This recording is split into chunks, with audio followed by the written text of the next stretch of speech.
Assalamualaikum warahmatullahi wabarakatuh. Allahumma sholli ala Sayyidina Muhammad wa ala ali Sayyidina Muhammad. Pemirsa yang dirahmati Allah, marilah kita simak ceramah dari Kiai Haji Abdullah Gimnastiar dengan tema Allah yang Maha Menyelamatkan. Sebelumnya marilah kita perbanyak sholawat minimal 1000 kali sehari, agar hidup kita penuh barokah dan mendapatkan syafaat kelak. Selamat menyaksikan. Allahumma antas salam. Nah sekarang assalam bagi kita, Allah tuh maha menyelamatkan. Jadi tidak ada yang bisa membuat kita selamat selain Allah subhanahu wa ta'ala. Takut digigit nyamuk, sedang nyamuk itu adalah ciptaan Allah. Yusabbihu lahu ma fis samawati wa ma fil ard. Bertasbih kepada Allah. Kita bisa pakai obat anti nyamuk, tapi kalau Allah mau kita digigit nyamuk, kelewat itu obatnya. Pas bagian hidung, set sini. Ini dibalur, tinggal ini enggak. Nah, tinggal nyamuknya, cos di sini. Ini ruangan ini banyak virus. Saya tidak mengatakan saudara bawa virus ya, tapi faktanya kan begitu. Yang bisa melindungi kita dari virus yang tidak kelihatan siapa? Oh, katanya banyak preman, begal. Yang bisa melindungi kita dari kejahatan siapa? Lah penjahatnya juga ada dalam genggaman Allah. Emang manusia-manusia yang berbuat jahat itu tidak diketahui oleh Allah? Mereka itu makhluk ciptaan Allah. Hanya mereka milih jadi orang jahat. Gitu. Kalau Allah tidak izinkan, gak bisa kita dicelakakan mereka. Makanya orang yang yakin kepada perlindungan Allah, hasbunallah wa ni'mal wakil, ni'mal maula wa ni'man nasir. Nabi Ibrahim yakin itu kepada perlindungan Allah. Api tidak membuatnya terbakar. Hadirin sekalian, sing yakin tidak ada satupun yang bisa menimpa kita tanpa izin Allah, baik nikmat maupun musibah, karena segala urusan itu ada dalam kekuasaan Allah. Jelaskah hadirin? Jelas?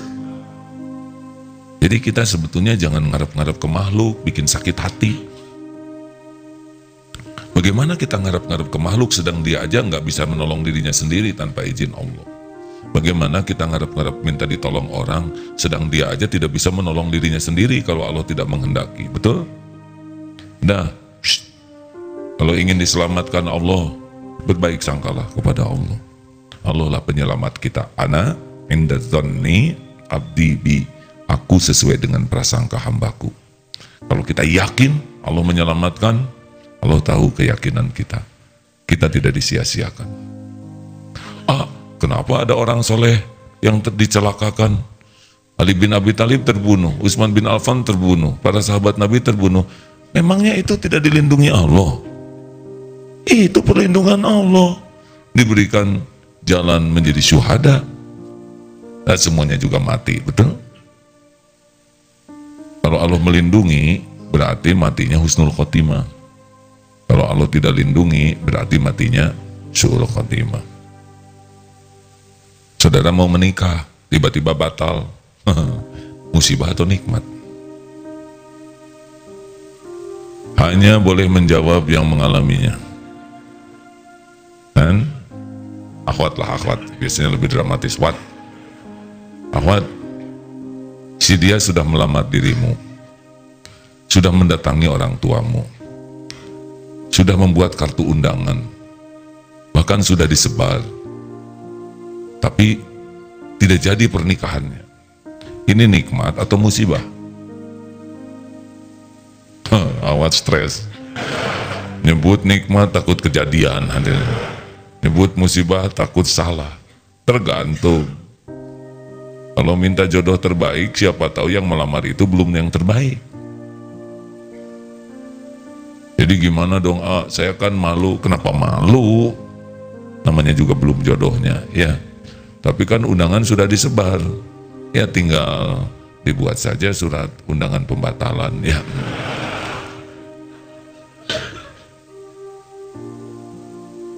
Dan gimana tuh? Yang ngatur jodoh kan Allah, bukan kita. Kalau cinta sehidup semati, enggak ngepek itu. Makanya Jangan terlalu percaya sama janji lelaki. Saya juga lelaki hadirin. Tapi percayalah kepada janji Allah Subhanahu wa Ta'ala. Tanpa izin Allah tidak bisa terjadi. Ayo berlindung kepada Allah dalam segala urusan, termasuk urusan syahwat, amarah.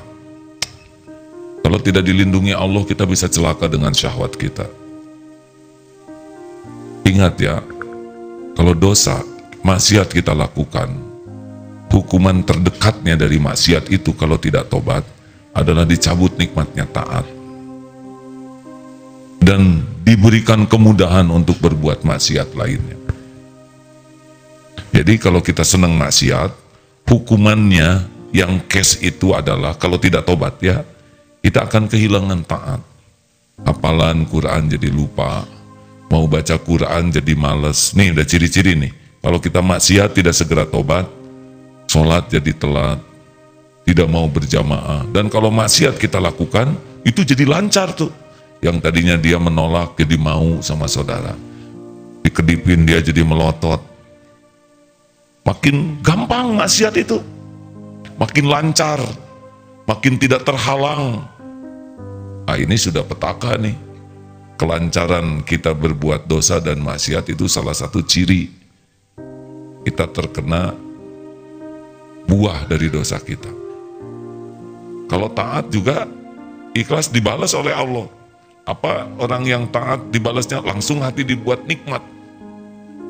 Tidak semua ketaatan bisa nikmat hadirin. Seperti sholat tadi. Tidak semua orang sholat bisa nikmat. Tapi ada yang sholatnya nikmat. Boleh jadi buah dari wudhu yang bagus, buah dari sedekah sebelum kesini, buah dari istighfar karena tadi kesana waktu nyebrang tidak ada pandangan tidak terjaga. Astagfirullah, waktu wudhu tuh diberikan astagfirullah, astagfirullah. Hadiahnya sholat enak. Nah itu sudah ciri-ciri. Selesai sholat munajat nikmat. Berapa banyak yang zikir sesudah sholat lempeng.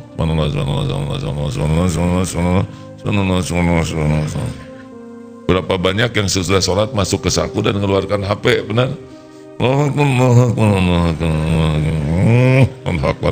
Astagfirullah, astagfirullah.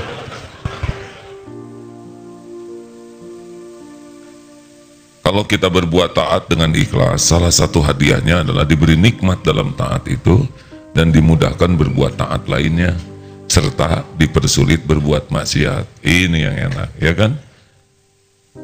Mau nonton sepak bola, dipuleskan oleh Allah. Pas bangun sudah selesai, tinggal tahajudnya. Dan sama aja ditonton nggak ditonton juga yang main mereka, betul tidak? Teriakan kita, jeritan-jeritan kita, kejang-kejangnya kita tidak berefek. Saya kalau nonton sepak bola gitu ya, kadang-kadang cuplikan ya senang aja untuk lihat bagaimana Allah mengegolin gitu kan sesuai dengan rencana di Lauh Mahfudz ya.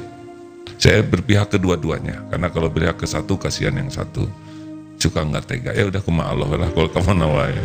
Sekarang Vietnam lawan Indonesia 1-1 biarin aja. Tidak usah goyah, tidak usah panik, tidak usah banyak kepikiran, dan tidak ngepek ya. Benar? Sing ingat ke Allah, jangan sampai senangnya sepak bola merusak ibadah kita. Mau apa? Ayo Bapak Ibu, berlindung kepada Allah dari nafsu, dari syahwat, dari amarah. Pergi-pergi gini, kita kan tidak tahu mau apa yang terjadi di jalan, betul? Kita tidak tahu, musibah kan tidak harus selalu kita hati-hati juga musibah bisa datang. Hati-hati naik motornya, pohon tumbang. Ini gampang hadirin. Benar? Oh itu yang mobil mundur, injak ke gas, langsung kegencet. Kejadian bisa di mana aja. Ada jago bela diri dan 4 pak berantem berani. Sedang itu ada kucing di kolong mobil, kelindas si bapaknya, yang kucingnya selamat. Gak bisa menghindar kalau Allah mau berikan musibah. Makanya berlindung ke Allah, betul? Halo, naik pesawat gitu. Siapa lagi yang melindungi kita? Turbulence, papi, nggak ada gunanya. Nanti manggil suami, papa, papa, ternyata suami sedang berpegang teguh kepada pramugari, kan tidak bahagia. Ini sulit kejadian begini. Shh. Allah, benar? Makanya kalau keluar dari rumah bagaimana doanya? Bismillahi tawakkaltu 'alallahi la haula wala quwwata illa billah hudita wa kufita wa bukita. Dijawab tuh, orang yang doa itu akan ditunjuki, dicukupi, dilindungi dan dicukupi. Setan bingung gimana kita mau menyesatkan orang yang ditunjuki, dilindungi dan dicukupi oleh Allah Subhanahu wa taala. Harus bulat, tidak ada yang menyelamatkan. Tidak ada jago dalam hidup ini, tidak ada jago, Pak. Siapa yang jago? Kalau jago jangan mati dong. Kita berlatih, itu amal soleh saja. Ada yang terlatih juga pada mati, betul? Ada sahabat saya, semoga Allah menyayangi beliau, ahli kuda, jago berkuda, daya tahan berkudanya hebat, paham ilmu kuda. Suatu saat, kudanya berantem. Kuda Australia dengan kuda Arab, besar. Kuda Arab kalah besar, tapi nyalinya yang besar. Kuda Arab tuh katanya kalau berkelahi itu sampai mati, Pak. Ditarik nih tambangnya, yang leher yang Australia ini, TB ini besar, kuda besar. Ditarik, wah kudanya tidak mau, tarik lagi begitu. Terbang tuh yang megang tali ini. Ini slow motion ya nggak? Lagi terbang, disambut oleh kaki kuda gitu. Kesini hadirin. Pas di sini, untung nggak kena matanya, sekitar matanya. Kaki kuda kan ada yang gede sekali, Pak. Pecah ini, bukan air mata, tempat air matanya. Tidak ada yang bisa menghalangi kalau Allah mau berbuat sesuatu, benar? Jangan so jago lah. Allahumma antas salam. Betul? Otot kawat, balung besi, leher beton, urat kabel, wajah asbes, diare,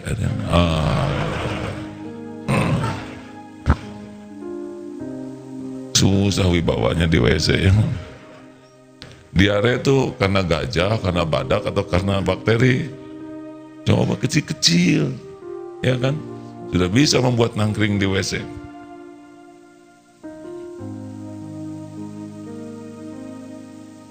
Udahlah, makin kenal Allah, kita tuh udah nggak bisa sok jago, adil. Hafalan Quran banyak. Kalau Allah mau ngambil mah gampang, Pak. Ini saya mohon maaf kepada sahabat saya yang akan saya sebutkan tanpa saya sebut nama ya. Sedang main futsal di sini di Darut Tauhid. Gembira-gembira, tubrukan dengan temannya, jatuh, pleng deh. Memori yang hilang, hadirin. Loh, kenapa saya begini? Kan barusan main futsal. Siapa yang main futsal? Aduh, naikin ke ambulan. Kenapa saya di sini? Kan barusan jatuh. Siapa yang jatuh? Aduh. Coba hadirin, kalau memori kita pada lupa yang pendek-pendek. Ketemu istri, siapa kamu? Lah saya kan istrimu, Pak. Emang saya nanya apa? Waduh. Aduh. Bisa dibayangkan kalau kita lupa sama yang diomongin ya. Saya siapa? Lebih rumit lagi. Alhamdulillah filing di otak kita bagus ya. Tidak salah, betul tidak? Coba kalau filingnya salah, ketemu istri orang, neneng, bukan, salah file. Kita tahu kalau ada kucing, pus, ya nggak? Coba ada kucing, liur, itu buat ayam. Alhamdulillah. Ketemu bayi, teng, senang. Coba udah gitu filing ketemu nenek, teng, digaplok hadirin. Ini serius hadirin. Ini nikmat dari Allah nih, filing tepat begini ya kan. Kita punya memori-memori yang ketika kita panggil keluar, presisi. Ini bicara begini kan, luar biasa rumitnya hadirin. Pemanggilan memori, pemilihan kata, udah kepilih kata ini ya untuk bicara begini. Ini kan aduh kerja yang super dahsyat. Pemilihan kata supaya tepat. Dan tidak boleh delay. Mikir, ya, mengerti. Bukan, bubar hadirin dengan. Mikir, proses, keluar kata-kata, tersusun. Pita suara, paru-paru, menekan tiap kata-kata. Pita suaranya. Gerakan tangan, ini rumit ini. Ngangkat begini tuh harus sesuai. Dan narik ototnya ke sini, diturunkan lagi, belum kedipnya, belum nadanya. Dahsyat sekali. Itu tiap saat kita mendapatkan kedahsyatan. Kita jarang mensyukuri semua ini sebagai karunia Allah, bener? Dan nggak inget. Tuh cari ada yang gatel ke sini. Untung ngepas, bener? Coba kalau aduh, atau gimana pas gatel korek wajah orang. Ini bisa presisi ke sini rumit hadirin. Serius hadirin. Dan nekennya tuh ngepas, coba, oh tarik tuh, nggak bisa. Senyum, oh enak. Maha suci Allah. Allahumma antas salam. Termasuk kita harus berlindung kepada Allah dari futur. Allah yang menyelamatkan kita dari futur, turunnya iman. Ya muqallibal qulub, tsabbit qalbi ala dinik. Bisa turun ya hadirin. Kita dengar tadi di radio, ada yang menikah mencari calon suami yang senang di yayasan Islam, senang ibadah, tapi sudah punya anak 2, hilang tuh sholatnya, ya kan? Berapa banyak yang asalnya menghafal Quran, lama-lama tidak hafal Qurannya, lama-lama mengkhianati Quran. Berapa banyak yang rajin ke masjid, lama-lama tidak ke masjid, pindah ke diskotik. Ada muslimah berjilbab, lama-lama dibuka jilbabnya, bahkan keluar dari Islam. Kita memerlukan penyelamat dari semua ini. Allahumma antas salam. Kita diselamatkan dari kerusakan akidah. Selain hanya kerusakan fisik, kerusakan otak, pikiran, akal, juga kerusakan akidah. Kita harus berlindung ke Allah Subhanahu wa Ta'ala. Allahumma antas salam. Allah lah yang menyelamatkan kita dari futur, dari kerusakan akidah. Silakan hadirin, Ustaz dibacakan, punten. Bismillahirrahmanirrahim. An Thawbana qala kana Rasulullah sallallahu alaihi wasallam idan sarafa min salatihi istaghfara thalathan wa qala Allahumma antas salam wa minkas salam tabarakta ya dzal jalali wal ikram. Hadis riwayat Imam Muslim. Dari Thawban, beliau berkata, jika Rasulullah sallallahu alaihi wasallam selesai salat, beliau senantiasa meminta ampunan 3 kali. Dan kemudian beliau memanjatkan doa, Allahumma antas salam wa minkas salam tabarakta ya dzal jalali wal ikram. Ya Allah, Engkau adalah Zat yang memberi keselamatan, dan darimulah segala keselamatan. Maha besar Engkau, wahai Zat pemilik kebesaran dan kemuliaan.